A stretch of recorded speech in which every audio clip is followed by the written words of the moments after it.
안녕하세요. 교육의 진심인 아빠 오너드림입니다. 이번 영상에서는 저희 가족이 이곳 말레이시아에 살면서 모르겠어요. 저는 개인적으로 말레이시아에서는 좀 그 외국인들이 좀 봉취급을 당하는 것 같습니다. 물론 이곳 분들 굉장히 친절하고 좋으세요. 그리고 한국 사람들한테 굉장히 잘해줍니다. 좋은 사람들도 굉장히 많아요. 근데 이렇게 돈과 관련해서 어떤 일이 진행될 때는 조금 이야기가 다른 것 같습니다.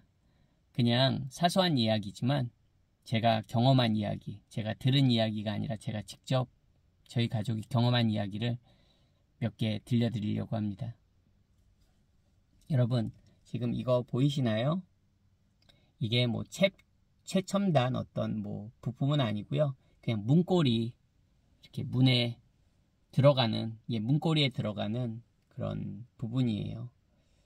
근데 저희가 이사 들어온 지 정말 며칠 안 돼서 이게 부러졌습니다, 여러분. 어떻게 보면 이게 쇳덩이 같은데요. 재질은 제가 잘 모르지만 어쨌든 이게 부러졌습니다. 얘가 부러지면서 저희는 이곳에 온 지 정말 한 달 조금 넘었을 때였으니까, 그리고 이사 들어온 지 정말 며칠 안 됐을 때였거든요. 저희가 이제 처음 한 달 콘도에서 살고 지금 집으로 들어온 지 얼마 안 됐을 때였습니다.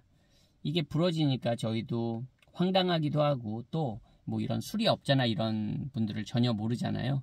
그래서 저희 이제 집을 소개해준 중개해준 리얼터에게도 연락을 하고 이제 집주인 분한테도 연락을 하고, 그래서 한 업자를 소개받았습니다.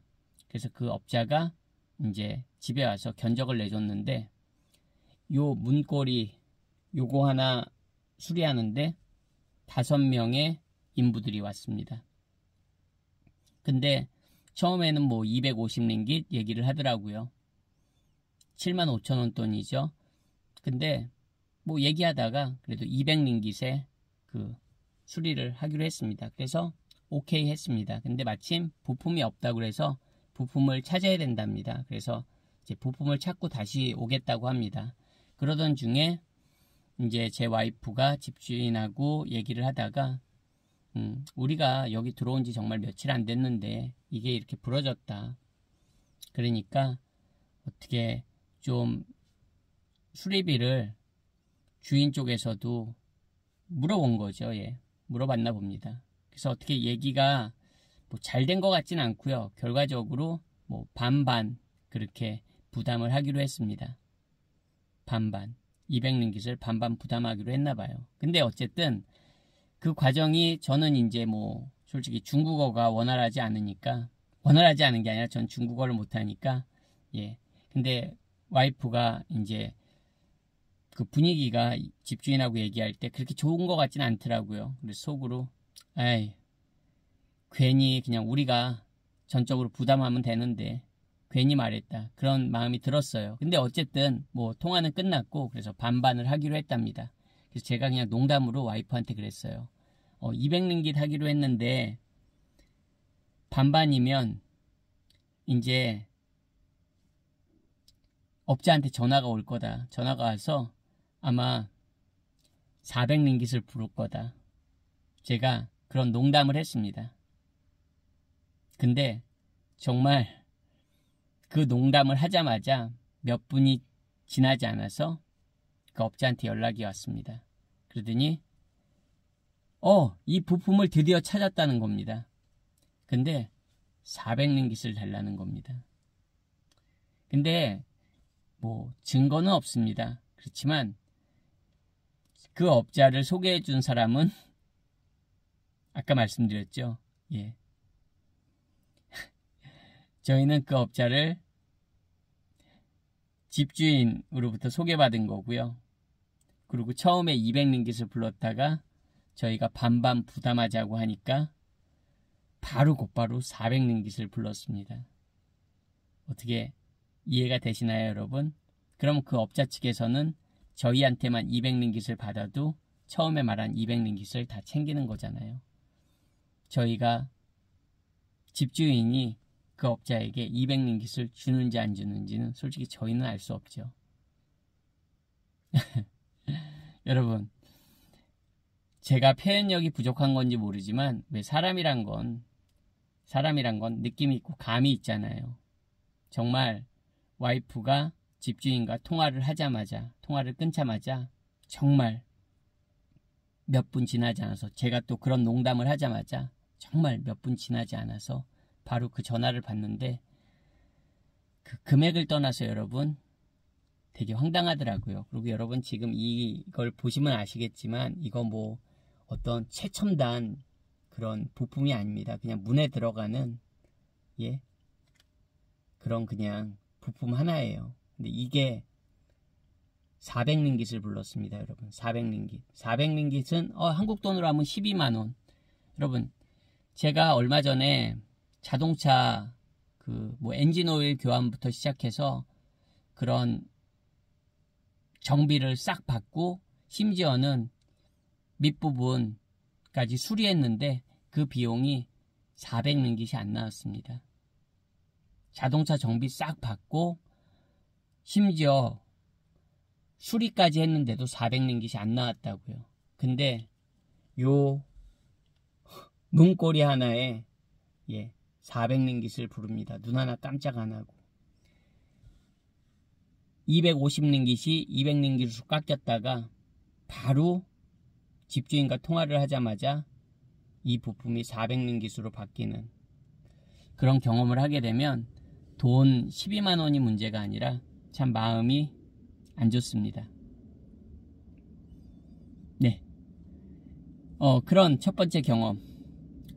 두 번째는 이제 저희가 지금 살고 있는 집에 이사 오기 전에 한 달짜리 콘도에 살았었습니다. 근데 이제 뭐 계약을 할 때 당연히 한 달 계약을 했고요. 저희가 오자마자 처음에 호텔에 며칠 묵고 바로 이제 그곳에 들어가게 됐습니다. 그래서 한 달 계약을 하고 계약서까지 다 받았어요. 변호사 공증비까지 다 내고. 근데 이제 저희가 지금 살고 있는 집으로 옮기면서 당연히 이제 한 달 계약 끝나기 전에, 여러분 생각해 보세요.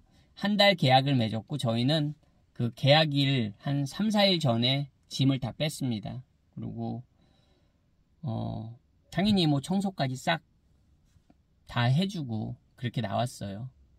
근데 여러분 생각해 보세요. 그 집은 저희가 알기로 에어비앤비를 돌리는 집 같습니다. 근데 어쨌든 저희가 한 달 계약을 했는데 한 3, 4일, 한 4일 정도를 빨리 나왔습니다. 그러면 여러분 집주인이 저희가 빨리 나와서 손해를 볼 게 있나요? 저는 그 개념 자체가 이해가 안 가더라고요. 오히려 계약일을 넘겨서 뭐 나왔다면 집주인한테 피해를 준 거지만 저희는 한 달치의 돈을 다 내고 일찍 나오면서 저희가 뭐 며칠치 돌려줘 이런 것도 아니고 그냥 당연히 돌려받을 생각 안 하죠, 여러분. 뭐 한 4일 일찍 나오는데 그걸 뭘 돌려달라고 말합니까? 전혀 저희는 그런 생각도 안 했는데 오히려 일찍 나가는 거에 대해서 그거를 나중에 디파짓을 줄 때 약간 꼬투리 잡는 뉘앙스로 얘기를 하더라고요. 도대체 이해할 수가 없는 뇌구조입니다. 생각해 보세요. 에어비앤비를 돌리는 집이면 저희가 일찍 나왔어요. 그러면 더 좋은 거 아닙니까? 저희가 돈을 돌려달라고 그랬습니까? 뭘 돌려달라고 그랬습니까? 오히려 며칠을 더 고객을 받을 수 있다면 그 사람들은 수익을 창출할 수 있는 거잖아요. 아니 쉽게 말해서 여러분 그렇게 생각해 보시면 됩니다. 호텔에 여러분이 일주일을 방을 잡았어요. 아니 한 달을 잡았습니다. 그리고 한 4일 정도를 일찍 체크아웃 합니다. 돈 돌려달라고 요구 안 합니다. 근데 호텔에서 오히려 여러분들에게 고객에게 화를 냅니다. 여러분 이해가 되십니까? 전 정말 상식이란 게 있으면 말이 안 되는 거죠. 정말 좀 이제 우리 벙찐다 그러죠. 네. 지금 말하면서도 좀 황당합니다. 그리고 이제 디파짓을 제하기 시작하는데 뭐 청소를 해야 되니까 뭐 청소비는 뺀다. 물론 뭐 저희가 청소 말씀드린 대로 다 하고 나왔습니다. 리얼터한테 확인도 받았고요. 근데 뭐 청소한다는데 어떡합니까? 네, 그러면 그거 제하는 건 오케이. 근데 청소비 외에 또 청소비의 더 큰 비용을 어떤 이유로 제한다고 하냐면 너희가 여기에 올 때 그 학교를 저희가 한 학교를 방문했었거든요. 여기 오자마자 이제 저희는 당연히 애 학교 보내려고 왔으니까 학교를 방문했는데 이제 그 집 보는 과정에서 콘도 보는 과정에서 집주인들한테 그런 얘기했어요. 아, 우리가 엊그제 이 학교를 방문했었다. 근데 아직 뭐 테스트도 본 것도 아니고 우리가 지원을 한 게 아니다. 그래서 어떻게 보면 저희가 아이 학교가 결정되지 않았기 때문에 한 달을 살게 된 겁니다, 여러분. 그리고 당연히 아까 말씀드렸지만 계약서도 쓰고 그거에 대한 보증금, 뭐 렌트, 보증금 낼 거 다 디파짓 다 냈습니다. 그리고 계약서까지 작성하고 변호사비까지 내가지고 다 된 겁니다, 여러분. 근데 포인트는 디파짓의 일부를 제하면서 청소비보다도 더 많은 금액을 제하면서 저희한테 요구한 게 저희가 방문했던 학교에서 레터를 받아오랍니다. 입학 거절 레터를 받아오라는 거예요. 그 입학 거절 레터를 받아오지 않으면 제 기억으로 250링깃인가 그래요. 그것도 한 7만 5천 원 돈이죠. 근데 7만 5천 원이 문제가 아니라 7만 5천 원은 큰 돈이 아니죠. 솔직히 뭐 저희 부자 아니지만 7만 5천 원이 큰 돈 아닙니다. 근데 그 7만 5천 원을 250링깃을 제하는 사유가 그 너희가 방문했던 학교에서 너 아이가 입학 거절이 됐다는 레터를 받아오라는 겁니다. 제가 이 그런 메시지를 이제 리얼터를 통해서 받고 제가 너무 어이가 없어서 답변을 했습니다. 그래도 최대한 예의를 갖춰서 답변했어요. 저희는 여기 와서 그 학교를 방문한 거지 그 학교를 지원하지도 않았다. 아니 여러분, 지원하지 않은 학교에서 지원하지 않았다는 건 거기서 입학 테스트도 안 보고 한번 방문한 학교에서 저희가 어떻게 입학 거절 레터를 받을 수가 있습니까? 지원을 하지 않은 학교에서 입학 거절 레터를 발급받는 것 자체가 난센스잖아요. 아니 그리고 왜 집주인이 한 달 계약 한 걸로 끝나는 건데 뭐 어떻게 뭐 계약서에 우리는 뭐 더 연장할 수 있다 그런 얘기가 없고 그냥 한 달짜리 계약인데 집주인이 왜 저희한테 그 입학 거절 레터까지 요구하는지 그 자체도 황당하지만 제가 분명히 우리는 그 학교에 지원하지도 않았고 이거 쿠칭에 왔을 때 쿠칭에 오자마자 이틀째 되는 날 방문한 거다. 학교 투어를 한 거다. 그런 얘기까지 다 했는데도 입학 거절 레터를 달라는 거예요. 그래서 이제 제가 말씀드린 대로 그렇게 메시지를 보내고 며칠 후에 답변이 왔습니다. 우리가 가족회의를 개최했다. 너의 그 250링깃 때문에 가족회의를 했다는 거예요. 여러분 어떤 생각이 드십니까? 코미디죠, 코미디. 그래서 가족회의를 거쳐서 너의 그런 요구를 받아들이기로 우리가 결정을 내렸다. 가족회의를 통해서. 여러분 저는 원래 욕 같은 거 안 하는 사람인데요. 정말 진짜 그냥 헛웃음이 나옵니다. 도대체 어떤 사고방식을 가진 사람들이 그러니까 참 이게 여러분 그런 일을 겪으면 이게 뭐 돈 문제가 아니에요, 여러분. 솔직히 뭐 돈이야. 근데 여러분 생각해 보세요. 여러분이 그 디파짓을 뭐 떼이는 이유도 여러 가지 이유가 있겠지만 말 같지 않은 이유로 디파짓을 제한다고 요구하고 그리고 그것을 요청한 사람에게 그냥 오케이 지원하지 않았냐? 몰랐다. 그리고 여러분 한 달짜리 집을 계약했는데 집주인하고 저희 아이의 학교에 그 입학 그거랑 뭔 상관이 있는 거죠? 전 지금도 이해할 수가 없습니다. 이해할 수가 없습니다. 저희는 한 달 계약을 한 것뿐이고 그리고 한 달 후에 오히려 며칠 일찍 나온 것뿐이고 또 청소도 다 하고 나왔지만 청소에 대한 그런 비용을 물릴 때 전혀 이의 제기도 하지 않았고요. 근데 어쨌든 뭐 가족회의를 거쳐서 그거를 그렇게 관대하게 수용해 주겠다는 그런 답변을 들었습니다. 매출 후에. 근데 여러분, 결론적으로 뒷바짓을 돌려봤는데 만 2달이 넘게 걸렸습니다. 모르겠습니다. 여기 관례인지 모르겠습니다. 그거는 뭐 저희가 경험해 본 적이 없어서 모르겠습니다. 그렇지만 좀 상식 밖의 상황이었던 것 같습니다. 어쨌든 여러분, 여기 말레이시아에서 그냥 외국인은, 근데 저는 제 얘기를 한 거지만 이렇게 여기 이제 동네에 그래도 여기 이웃 말동무 아저씨가 생겼습니다. 근데 그 아저씨랑 이야기 나누다 보면 뭐 그 아저씨도 비슷비슷하게 그런 일들을 종종 경험하는 것 같습니다. 그 아저씨도 좀 혀를 찹니다. 뭐 저희보다 한 달 일찍 왔고 그 아저씨도 소위 말하는 이제 서양분입니다. 근데 그냥 여기서 이렇게 돈 문제와 관련해서 얘기할 때는 좀 고개를 절레절레 합니다. 모르겠습니다.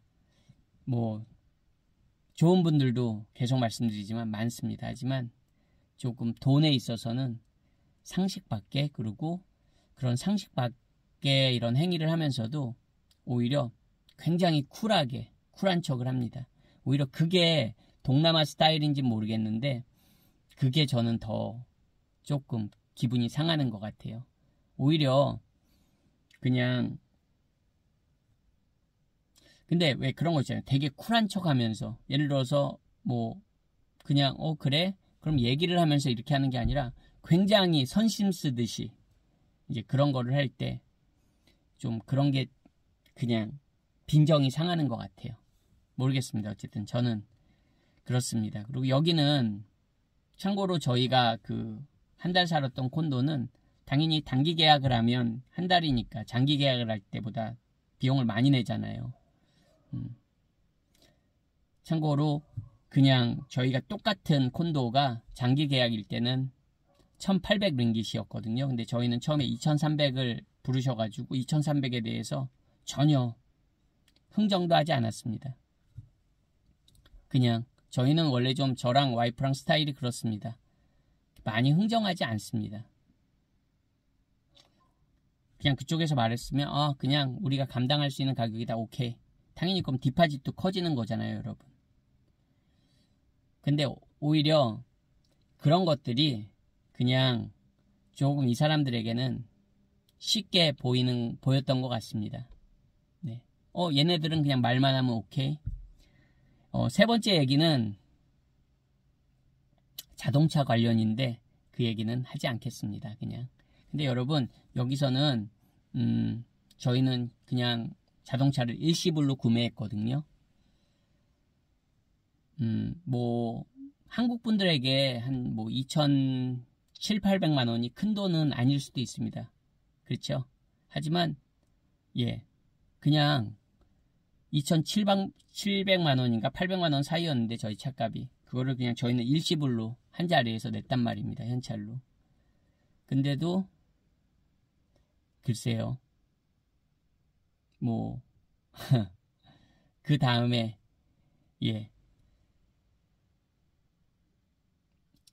그 고객 서비스는 돈 받으면 그냥 끝나는 것 같습니다. 어쨌든 그냥 뭐 씁쓸한 얘기지만 제가 겪은 얘기니까 그냥 한번 해봤습니다. 뭐 맨날 좋은 얘기만 할 수 있습니까, 여러분? 뭐 좋은 얘기도 한 거 별로 없는 것 같지만 어쨌든 뭐 영상 시청해주셔서 감사드리고 저는 또 다음번 영상에서 인사드리겠습니다. 안녕히 계세요.